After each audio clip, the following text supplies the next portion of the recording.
So recently we built a workstation PC for a gentleman. Now that gentleman actually wanted to buy a M1 Max, the latest Apple wala laptop with the M1 Max chip, and it actually cost 3.27 lakhs something. So now the challenge here was, how do we build a system which is better for the workloads the client wanted to use in lesser money?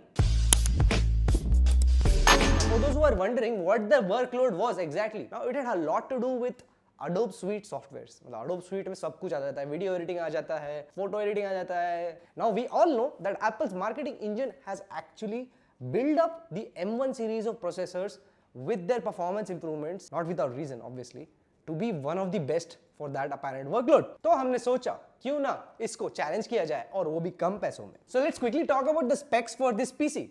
Now this PC has a 12900K, a total of 16 cores, मतलब best single core performance, best multi-core performance as on date. This is probably the best Z690 board that you could buy. It is a little bit expensive, but not without reason. It has a 2.5G LAN port, a 10G LAN port.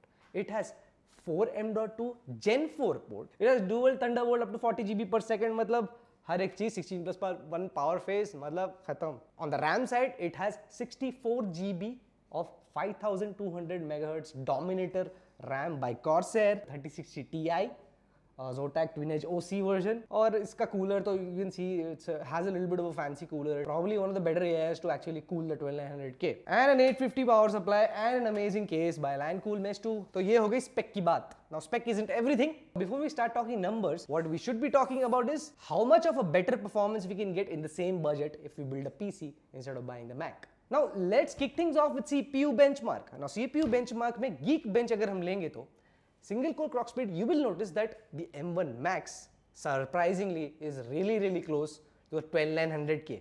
मतलब ज़्यादा difference नहीं है, 300 point का difference है single core में. But where things get interesting is the multi-core side of things. You see a 44% jump on the 12900K. Now that roughly, आप कह सकते हो proportionally translates into that much of a better performance when you are doing any rendering task. So yeah, 44% better. Then we ran the Pugetbench benchmark on this and we see the score on your screen. Now you see an obvious improvement on the custom PC, मतलब अच्छा खासा improvement है, close to 30-40% on each score, on After Effects as well as Premiere Pro. Next up, we did the Blender render cycles and we see there is a huge improvement, मतलब 100 second के ऊपर difference आ रहा है, 465 versus 310, 198 versus 113 and 302 versus 34. And finally, just for kicks, we tried some gaming on it and I honestly don't think we need to show कि क्या जीता होगा M1 Max और इसके बीच. So to be very fair to M1 Max, we didn't actually expect it to actually do anything in the benchmark, so all credit to Apple on that. However, you gotta admit that Intel's still on 10 nanometer while Apple is on 5 nanometer, and with the new process node happening probably by the next generation, it's gonna get better and better. So yeah, it's gonna be amazing.